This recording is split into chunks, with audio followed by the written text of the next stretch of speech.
By now, most of you have heard that the Big 12 has extended their current media rights deal with ESPN and Fox.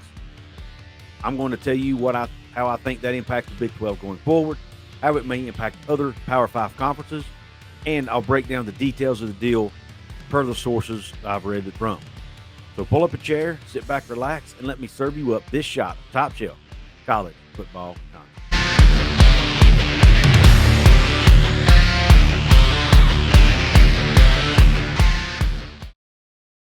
What is up, college sports fans, Big 12 fans, and fellow members of Mountaineer Nation? This is Coos. Welcome into this edition of Coos' Corner. So pull that chair up. And what is on tap today is Big 12 Conference TV deal. Yes, they are in the process of finalizing this deal. It is an extension of their current deal with Fox and ESPN. It was first reported by the Sports Business Journal. And I've got some of the details for you here in this video.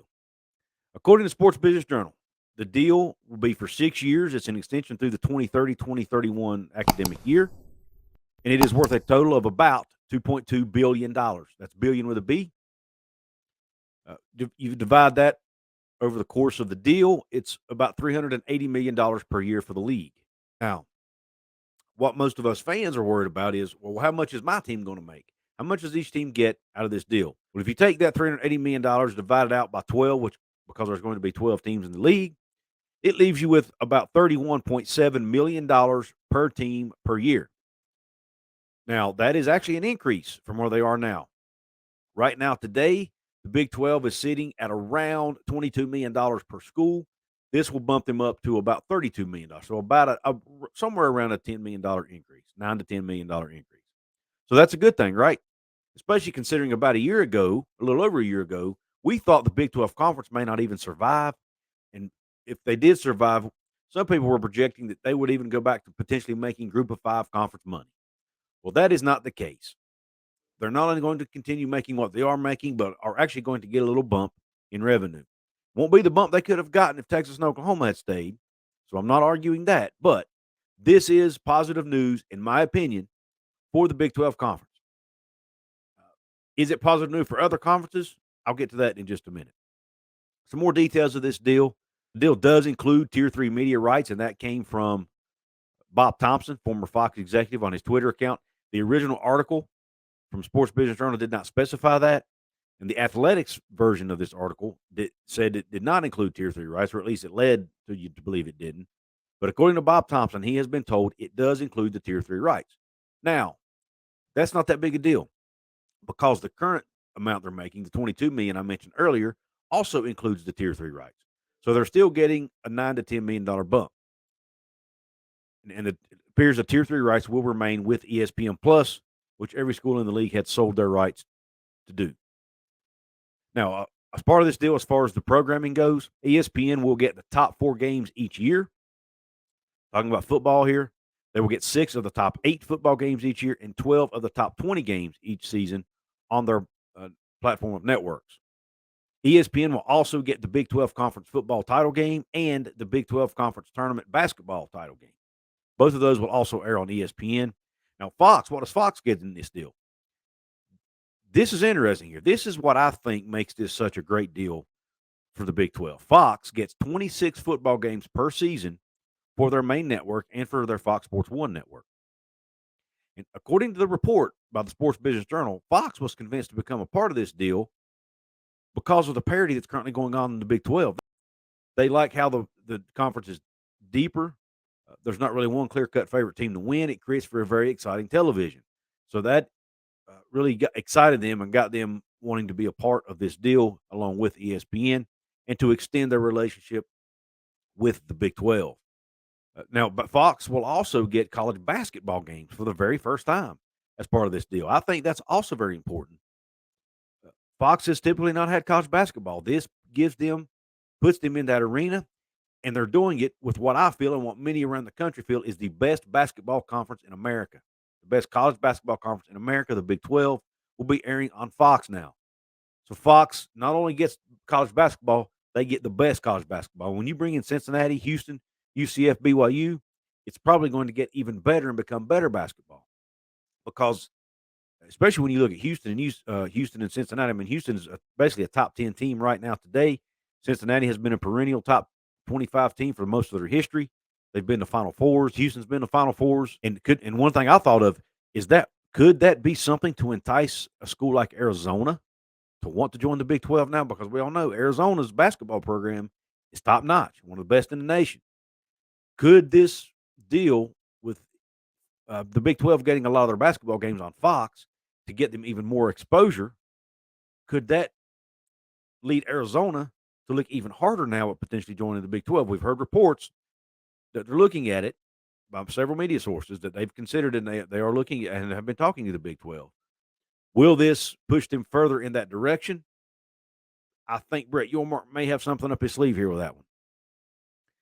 Now, another part of the deal that necessarily wasn't included in the original article, the original report, is that this deal does include a pro rata clause. Now, this is extremely, extremely important, folks. Listen up to this. It includes a pro rata clause, which will help the league if it decides to expand. What does that mean? I reached out to an attorney friend of mine to confirm this, but what it means is this. If the Big 12 Conference decides to expand, their per team payout will not decrease. So there was some concern, and you've heard Brett Yormark say we don't want to add teams if they're going to be dilutive. We only want to add if it's additive. Well, there's a prorated clause where the overall payout will actually grow if they expand, which will keep the per team payout at least where it is today, or where it is according to this contract. Does that mean they're definitely going to expand? Not necessarily, because the Pac-12 schools that the Big 12's reportedly wanting to get, they don't know what they're going to be paid yet, and I'll get to that in a minute. But will they be enticed to join the Big 12? I don't know, but I'm sure Brett Yormark is wanting that. It seems like he's made it pretty clear he wants to expand west. Now, one thing that the 32 million, or the 31.7 million does not include is the college football playoff payout money, bowl money, and NCAA basketball tournament money. None of that is included in this 31.7 million. And according to some reports, including by Dennis Dodd at CBS Sports, once you add in all that extra money from the CFP, once the CFP expands, when you add that money in along with the basketball tournament and all the other revenue opportunities, the Big 12 could make $50 million a year plus per team per year. So now Jason Shear, who covers Arizona for 24/7 Sports and who's really been active on Twitter and been on a lot of different radio shows and whatnot, talking about expansion and TV deals and all this, he's reporting on his Twitter account that Pac-12 ADs have been told by the Big 12 that they are going to be looking at $55 million per team. That's the sales pitch being given to Pac-12 ADs that, hey, the Big 12 is going to be making $55 million per team, and they don't think the Pac-12 is going to get that much money. So, will that be enough to entice some of these teams to move? We will see. So, what does this mean for the Big 12 moving forward? I think you can look at it. I think there's more positives than negatives, like I said earlier, but there is a negative here, and that is that the Big 12 could have potentially left a lot more money on the table. Why do I say that? Well, this is an extension of their current deal with Fox and ESPN. What that means is they actually were not in their exclusive negotiating window, so they were not able to get an offer from any other networks. They weren't able to talk to Amazon or Apple or Turner or NBC or CBS or anyone else out there. They could only strictly negotiate with Fox and ESPN. Had they not gotten a deal done, the Big 12 could have waited 18 months till they got into that negotiating window, took their conference to market, and potentially got a lot more money for it. But Brett Yormark and apparently the college university presidents and ADs felt like it was more important to get a deal done today to make the conference more stable and so that they can move forward and prepare for the future. So they're leaving some money on the table, but they're moving forward. But to me, the positive of that is this. It's only a 6-year deal. And so they're only locked in for 6 years. I'm assuming they're all going to agree to sign a grant of rights to give their rights over to the league, all the teams, that is. So if that's the case, they only have to do it for 6 years. They can go back to the negotiating table in 6 years to try to get an even better deal. And, oh, by the way, the ACC still won't be able to be at the negotiating table because they can't go to the negotiating table to 2036. The SEC can't go back to the negotiating table to 2034. And by then, streaming will likely be an even bigger part of the puzzle. So they have a chance to get more money on the table. Another positive, It means the Big 12 will continue to get national exposure on ESPN and Fox. They won't have to put now they are going to have some games on ESPN Plus, which is a streaming platform. But that's part of the tier 3 deal, so that there's not as many of those games. But they're not going to have to lean heavily on an Amazon or an Apple, where the eyeballs and the exposure may be decreased. And they'll get more exposure for their basketball conference. They're going to have their games on ESPN Plus. Now they get to add some to the Fox side of things. So there may be more Big 12 basketball on television during basketball season beginning in the 2025-2026 season. And that, like I said, that could potentially entice a school like in Arizona or even a San Diego State, who's a Group of 5 school, someone like that, to want to join the Pac, to want to join the Big 12. That means the Big 12 was able to get their deal done before the Pac-12. Now, the Pac-12, they've been in their exclusive negotiating window for a while now. Still haven't been able to get a deal done. They turned down an offer from ESPN and Fox reportedly that was worth around $30 million or so. At least that's what was reported. Not sure if that's the case. They were thinking they could get more on the market. There's reports out there that Amazon's likely to be a huge player in the Pac-12 deal. Many in Big 12 country feel like the increased exposure from remaining on the linear networks will give the Big 12 more exposure than the Pac-12 if they have to put a lot of their eggs in the streaming basket, which will boost the value of the Big 12 up even more to go above and beyond the Pac-12's brand value. And that could, that exposure could also be another factor that causes an Arizona or a Utah or Colorado or someone to want to join the Big 12. How much of a difference will that make? My opinion is probably very little, but we will see. And also, it could tie up inventory. It's Bob Thompson has reported on his Twitter that he doesn't expect Fox to be in the hunt or in the mix for any of the Pac-12 rights because he doesn't think they're going to want to. They've got the big deal with the Big 10. Now they've got the deal with the Big 12. So he's not sure Fox will be interested in doing anything with the Pac. So they're going to have to lean on ESPN and probably somebody like an Amazon for the rest of their media package.